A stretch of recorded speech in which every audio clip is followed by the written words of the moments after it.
ലോക ഫുട്ബോൾ ഭൂപടത്തിൽ സ്ഥിരതയാർന്ന ഒരു മേൽവിലാസമില്ലാതിരുന്ന ഇന്ത്യൻ ഫുട്ബോൾ ടീം ഒരു പരിധിവരെയെങ്കിലും ഇന്ന് ലോകമറിയപ്പെട്ടിട്ടുണ്ടെങ്കിൽ അതാ കൊറിയ മനുഷ്യൻ്റെ പ്രയത്നഫലം തന്നെയാണ്. ഏറ്റവും കൂടുതൽ അന്താരാഷ്ട്ര ഗോളുകൾ നേടിയ താരങ്ങളുടെ ലിസ്റ്റിൽ റൊണാൾഡോക്കും മെസ്സിക്കും താഴെ അയാളും തലയുയർത്തി തന്നെ നിൽപ്പുണ്ട്. അതെ, ഇന്ത്യൻ ഫുട്ബോളിൻ്റെ അഭിമാനമായ സുനിൽ ഛേത്രി. ഒരുപക്ഷെ അയാൾ യൂറോപ്പിലോ മറ്റു ലാറ്റിൻ അമേരിക്കൻ രാജ്യങ്ങളിലോ ആണ് ജനിച്ചിരുന്നത് എങ്കിൽ ഇന്ന് യൂറോപ്പിലെ പല വമ്പൻ ക്ലബ്ബുകളുടെ മൈതാനങ്ങൾക്കും ഒരു നിറപ്പകിട്ടായി അയാൾ മാറുമായിരുന്നു.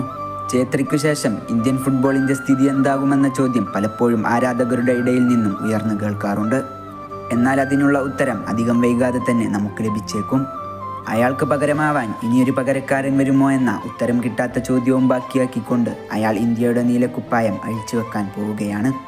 ജൂൺ 5 കുവൈത്തിനെതിരായുള്ള മത്സരത്തിനു ശേഷം പിന്നീടൊരിക്കലും നമുക്കയാളെ ആ നീലക്കുപ്പായത്തിൽ കാണാൻ സാധിച്ചേക്കില്ല.